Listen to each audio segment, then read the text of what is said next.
police are investigating after a 32-year-old woman was fatally shot. At around 3:45 a.m. on Monday the 6th of November, authorities responded to the intersection of 16th Street and McKnight Mill Road in Greensboro, North Carolina on reports of a person laying in the middle of the road. When officers arrived, they found a woman suffering serious injuries after being shot. The victim, identified as 32-year-old Shanita Allen, later died and her death was ruled a homicide. No arrests have been made to date, and the motive of the attack is unclear, as the investigation into the matter continues. 37-year-old Johnny Robinson is behind bars for fatally shooting his estranged wife, who had a protective order against him. At just before 4:30 a.m. on Tuesday the 7th of November, authorities responded to a home along Garrick Road in Roseland, Louisiana on reports of shots fired.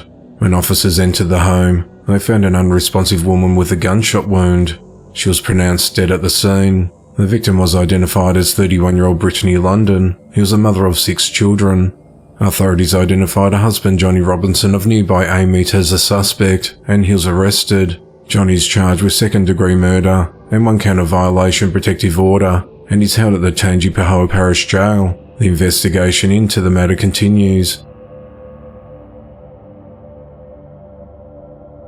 Former Loveland, Colorado police officer 28-year-old Dylan Miller is behind bars for sexually assaulting a teenage girl while on duty. On the 23rd of October, the Loveland Police Department in Colorado was contacted by a 15-year-old girl's family about the assault that took place at Northland Park in Loveland. Investigators said that in late July, Dylan conducted a traffic stop of a car in which several people including a girl were riding in. Several days later, while on duty, Dylan drove into the park at night and saw the girl and another person. He told the other person to leave and asked the victim to walk with him to a secluded wooded area away from the street where he sexually assaulted her. After receiving the complaint, the Loveland Police Department requested that the Larimer County Sheriff's Office conduct the investigation to avoid a conflict of interest, and the girl was interviewed on the 26th of October. The following day, when Dylan arrived for work, he was put on administrative leave while the matter continued to be investigated. Authorities said that after conducting interviews and gathering digital evidence, a warrant for Dylan's arrest was issued. On Monday the 6th of November, Dylan was fired from the Loveland Police Department and he was arrested. He is charged with first-degree kidnapping, sexual assault on a child from someone in a position of trust, misconduct, official oppression, and unlawful sexual conduct by a peace officer. He's held at the Larimer County Jail on a $300,000 bond. Dylan was hired by the Loveland Police Department on the 20th of May 2022. He previously worked for the Durango Police Department from September of 2020 to May of 2022.